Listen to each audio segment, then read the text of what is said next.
বিয়ে করেছো? হ্যাঁ, তোমার জন্য কি আজীবন বসে থাকবো? ভালো করেছো। বিয়ে তো করারই ছিল। একটা ছবি দিতে পারো? কিসের ছবি? ওই মানুষটা, যে মানুষটার সাথে বিয়ে হয়েছে। না না, তোমার নজর লেগে যাবে। না না না, আমি নজর লাগাবো না, একবার দেখেই ডিলিট করে দেব।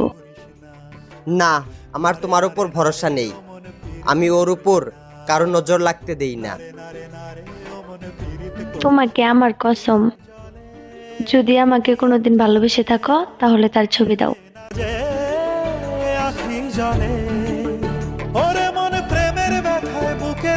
এইটা তো আমার ছবি। তোমার পর আমার জীবনে আর ভালোবাসাই আসে নাই। তারপরও মুখে এত হাসি নিয়ে ঘুরো। তোমার খোঁজ খবর